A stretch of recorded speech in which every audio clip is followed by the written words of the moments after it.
गुजरात के बड़ोदरा के महिसागर नदी पर ब्रिज ढहा तो यह कोई हादसा नहीं था। यह भ्रष्टाचार के जरिए की गई आम आदमी की सुनियोजित हत्या थी। 15 साल पुराने पुल बीचों बीच से टूट गए, 10 जिंदगियों को निगल गया, 2 मासूम बच्चों को खा गया, 2 truck, 2 car, 1 rickshaw, pickup van, सब कुछ नदी की गहराई में समा गए। लेकिन हर कोई एक दूसरे का चेहरा देख रहा है और कोई यह बताने को तैयार नहीं कि साहब इन 10 लोगों की मौत का जिम्मेदार कौन। हमने पहले भी कहा था कि इस देश में आम आदमी को मर मर कर बताना पड़ता है कि साहब हम तो मरकर मोक्ष पा लिए, प्लीज नेक्स्ट टाइम बचा लेना किसी और को। लेकिन अगली बार फिर एक घटना होती है और फिर वही सवाल उठता है कि क्या इस देश में आम आदमी की जिंदगी इतनी सस्ती है। अगर सस्ती ना होती तो अप्रैल 2025 में एक गुजराती पत्रकार ने जब दुनिया को यह चीख चीख कर बताया था कि इस ब्रिज में दरार है और यह टूट जाएगा, तो उस वक्त सरकारों ने अपने कान में जो रुई ठूंसी थी, जो अपने आंखों पर काली पट्टी बांधी थी, शायद हटा दी होती तो आज जनता को मौत के रास्ते पर धकेली ना गई। लेकिन इस देश में आम आदमी की जिंदगी कीड़े मकोड़ों की तरह है साहब। हर बार एक त्रासदी आती है, हर बार एक आंकड़ा आता है, एक जांच कमेटी आती है जो कागजों पर दौड़ती है, दोषियों को लेकर कुछ खाना पूर्ति कर देती है, कहा जाता है कि जांच जारी है, और जब तक यह जांच खत्म होती है हम और आप भूल जाते हैं, हम और आप किसी अगली घटना में लग जाते हैं। इस देश में जब कोई पुल टूटता है तो सिर्फ सीमेंट और सरिया नहीं चूर चूर होता। यह बात समझनी पड़ेगी कि परिवार टूट जाता है, परिवार बिखर जाता है, कुचल जाती है जनता की वह आखिरी उम्मीद जो सिस्टम से बची थी, जो यह उम्मीद कर रही थी कि अब शायद आगे इस तरह से लोगों को मरना नहीं पड़ेगा। इसी गुजरात में साल 2022 का मोरबी हादसा याद है आपको? मच्छू नदी पर 143 साल पुराना झूलता पुल जो है वह ढह गया था। 135 लोग मरे थे, 180 घायल हुए थे। उसी दौर में भी यही कहा गया था, उसी दौर में भी यह तमाशा हुआ था। ऐसे ही बड़े बड़े वादे किए गए थे, ऐसे ही जांच का ढोंग किया गया था और नतीजा वही लापरवाही, वही भ्रष्टाचार हर बार होता है और हर बार लोग मर जाते हैं। सवाल यह नहीं है कि पुल क्यों टूटा, सवाल यह है कि आखिर यह सिस्टम कब तक टूटता रहेगा, कब तक जनता की जान जो है वह यूं ही भ्रष्टाचार की भेंट चढ़ती रहेगी, और कब तक इस देश की सरकारें अपनी जिम्मेदारी से मुंह फेर लेंगी। याद रखिए, जो एक बार हो उसे हादसा कहते हैं, लेकिन जो बार बार हो उसे अपराध कहते हैं। और यह अपराध हुआ है, अपराध चाहे वह मोरबी ब्रिज पर हुआ हो या फिर इस गंभीरा ब्रिज पर। हर बार एक ही स्क्रिप्ट आती है, निर्माण होता है, फिर घोटाला होता है, फिर दिखावे में मरम्मत की जाती है, फिर कोई मर जाता है, फिर मीडिया आती है, चीखती है, चिल्लाती है, सरकार पर दबाव बनता है, उसके बाद सरकार जांच का नाटक करती है और थोड़े दिन में सब भूल जाते हैं। फिर मैं कह रहा हूं कि यह आखिरी नहीं, और इसलिए आज सवाल पूछिए कि अभी इस देश में कितने और पुल गिरेंगे, कब तक आम आदमी भ्रष्टाचार की भेंट चढ़ता रहेगा, कब तक सरकारें जिम्मेदारी से चेहरा छुपाकर बच निकलेंगी। इन मौतों का दोषी कौन है? क्या गुजरात सरकार यह बताएगी? क्या यह बात सामने आएगी? क्योंकि इस देश में लोगों को यह तो पता है कि 15 साल पुरानी गाड़ी नहीं चल सकती, लेकिन सरकार झरझर हो, पुल कमजोर हो, तो भ्रष्टाचार के जरिए वह सालों साल चलेंगे। इस देश में कोई पुल टूटता है तो सिर्फ सीमेंट और सरिया चूर चूर नहीं होता। मैं फिर कह रहा हूँ, यह बताना पड़ेगा कि जो परिवार टूटा है उसका जिम्मेदार कौन है, उसकी मौत के लिए दोषी कौन है, जिन्होंने इन्हें मार दिया।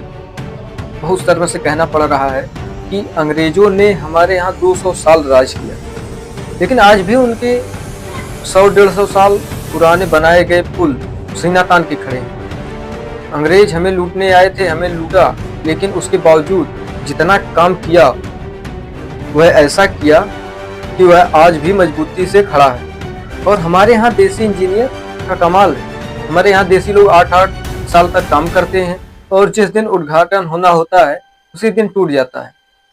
कई बार उद्घाटन से पहले टूट जाता है। बरसात में सड़कें पहली बारिश में बह जाती हैं, यह पुल 40-45 साल में धराशायी हो जाता है। हमारे यहाँ पुल सीमेंट और लोहे से नहीं, घोटालों से बनता है। बड़ोदरा का जो ब्रिज टूटा है वह इंजीनियरिंग के हिसाब से वहाँ सबसे ज्यादा ताकत लगानी चाहिए थी। टेक्निकल टर्म में समझाएं तो जिस जगह पर पुल टूटा था वहाँ सबसे ज्यादा मजबूती होनी चाहिए थी। बिल्डिंग मोमेंट का दबाव वहाँ पड़ता है जहाँ सबसे ज्यादा मजबूत मटेरियल, सबसे सटीक डिजाइन और सबसे ज्यादा देखभाल होनी चाहिए थी। लेकिन हमारे करप्ट ठेकेदार, उन्होंने सीमेंट की जगह रेत, लोहे की जगह जंग डाल दिया और अफसर को शायद मोटा पैसा मिला होगा इसलिए फाइनल कर दिया। हर साल इस पुल पर मरम्मत के नाम पर करोड़ों रुपए, और वह पैसे भी इनके नहीं थे, वह हमारे और आपके पैसे थे। लेकिन मरम्मत कागजों पर हुई, ठेकेदार की जेब में हुई, नेताओं के बैंक में हुई, और नतीजा यह रहा कि 10 लोगों की जिंदगी चली गई। 10 लोगों की जिंदगी और किसी को कोई फर्क नहीं पड़ा। इस देश में आम आदमी की जिंदगी जो है वह सिर्फ एक आंकड़ा है। पैदा हुए तो एक आंकड़ा, मर गए तो एक आंकड़ा। आपको कोई देखने या पूछने वाला नहीं। फिसी की रिपोर्ट कहती है कि भारत में सबसे ज्यादा भ्रष्टाचार जो है वह इसी इंफ्रास्ट्रक्चर में होती है। इस देश में जब सड़क बनती है, पुल बनता है, अस्पताल बनता है, स्कूल बनता है, डैम बनता है, बिजली खंभा बनता है, कहीं भी ईंट पत्थर आती है, हर बिल में घोटाला होता है। 2022 में गुजरात में 135 लोग मरे थे, अब गुजरात में 10 लोगों की मौत हुई है पुल ढहने से। लेकिन इस देश में पुल ढहना कुछ नया नहीं है। साल 1977 से लेकर 2017 तक 40 सालों में इस देश में आपको जानकर हैरानी होगी कि 2000 पुल ढह गए। अगर केवल 10 सालों की बात करें तो हमारे देश में 500 से ज्यादा पुल ढहे हैं। यानी हर महीने औसतन 4 पुल जो हैं वह हमारे देश में ढह जाते हैं। और हर पुल के साथ कुछ जिंदगी, कुछ परिवार, कुछ बच्चे, माँ बाप, कुछ बच्चे हमेशा के लिए चले जाते हैं। मोरबी से लेकर बड़ोदरा तक हर बार भ्रष्टाचार ही गवाही देता है। हम उस देश में रहते हैं जहां 15 साल पुरानी गाड़ी चलाने पर जनता को जेल की हवा खानी पड़ती है। लेकिन हर साल मरम्मत होने वाले पुल पर जब पुल ढहते हैं तो कोई कार्रवाई नहीं। या कहें कि खाना पूर्ति, क्योंकि अगर खाना पूर्ति ना होती तो फिर यह घटना नहीं होती और यह सिस्टम चलता रहता। और इसीलिए आज सवाल पूछ रहे हैं कि एक ऐसा इंसान है, यह कैसा विकास है, क्यों इस देश में आम आदमी कीड़े मकोड़ों की तरह मर रहा है। भारत में सड़क नहीं, कमीशन का जाल है। आपको जानकर हैरानी होगी, भारत में अधिकतर सड़कें तारकोल की, और तारकोल की सड़कों पर ही सबसे बढ़िया भ्रष्टाचार होता है। घटिया मटेरियल डालो, कागज पर मोटा बिल बनाओ, रिबन काटो, फोटो खिंचवाओ, 6 महीने में सड़क उखड़ गई, नया टेंडर आ गया, जनता एक्सीडेंट में मर गई। कोई बात नहीं, आम आदमी तो मरता रहता है।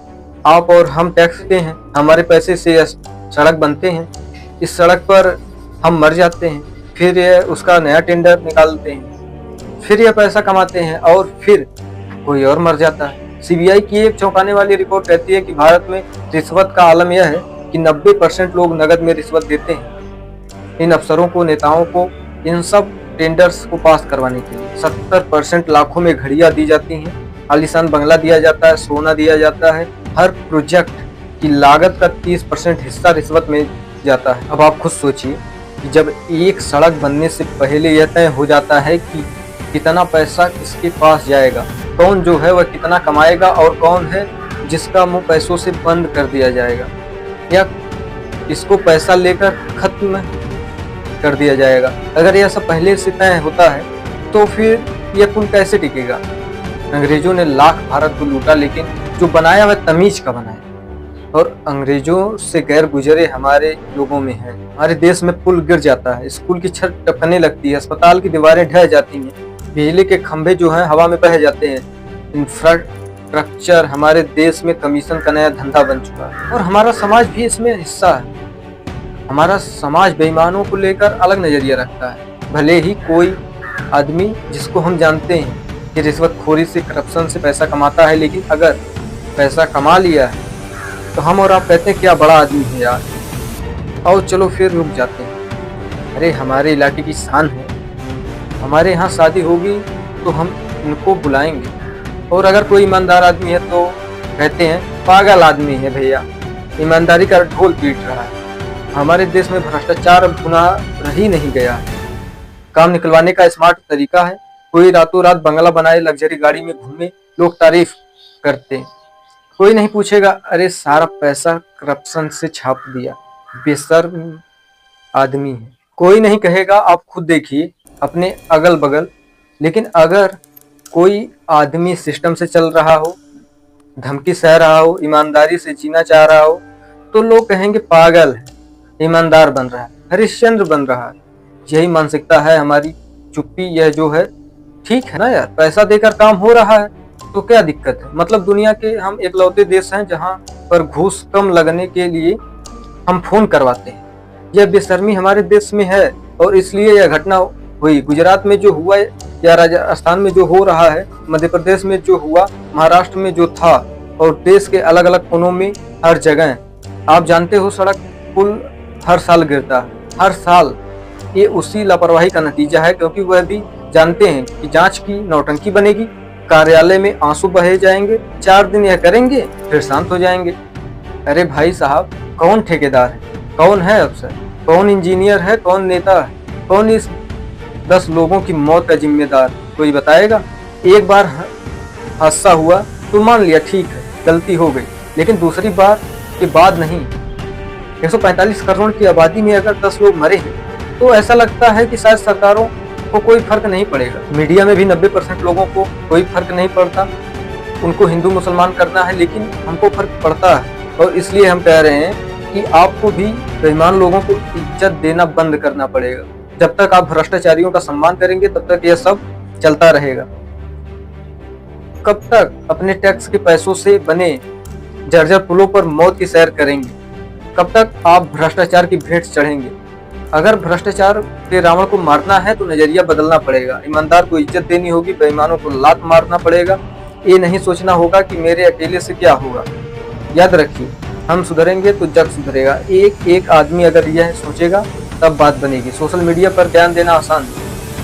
हमारे देश में हर आदमी तब तक ईमानदार होता है जब तक उसे करप्शन करने का मौका नहीं मिलता, और हर आदमी कहता रहता है भाई साहब सब बेईमान है। अगर आप चाहते हैं कि इन मरने वाले लोगों में से कोई आपका अपना ना हो, तो हर टूटी सड़क पर, जर्जर पुल पर, ढहती इमारतों के लिए आवाज उठाइए, क्योंकि जब तक जनता चुप है तब तक भ्रष्टाचार का रावण हर बार जिंदगियों को निगलेगा। गुजरात वह राज्य है जहां पर विकास का मॉडल कहा जाता है, लेकिन इस विकास के मॉडल में यह कैसा विकास है जहां पुल टूट रहे हैं, लोग मर रहे हैं, दोषी बच जाते हैं। मोरबी की 135 मौत हो या बड़ोदरा की 10 हर लाश भ्रष्टाचार की गवाही दे रही। जमीनी हकीकत यही है कि इस देश में टूटी सड़क और जर्जर पुल और भ्रष्टाचार का काला साम्राज्य की जड़ें इतनी गहरी कर चुका है कि अब उसकी सड़न हमारी नाक में नहीं, हमारी आत्मा में आती है। सवाल एक ही, विकास के नाम पर विनाश का खेल कब तक चलेगा। बड़ोदरा का टूटा हुआ ब्रिज सिर्फ एक हादसा नहीं, सिस्टम की खराबी है। भ्रष्टाचार का बोझ इतना भारी है कि वह जिंदगियों को रौंद देता है। गुजरात सरकार बेहतर है, इन लोगों को सजा दे, जवाबदेही तय करे, ठेकेदार, अफसर, इंजीनियर सबका हिसाब हो, जनता की जान की कीमत तय करे। वरना यह जो टूटते पुल, बिखरते सपने और मरती जिंदगियां एक दिन लोगों को ले डूबेंगी। और हिंदुस्तान की जनता को भी समझना पड़ेगा कि भ्रष्टाचार के इस रावण का दहन जरूरी है, क्योंकि अब नहीं जागे तो अगला टूटने वाला। तुम्हारा सपना तुम्हारा अपना, तुम खुद हो सकते हो, इससे पहले तुमको आवाज उठानी होगी। और बेईमानों को इज्जत देना बंद करो, बेईमानों को हीरो बनाना बंद करो। जय हिंद, जय भारत।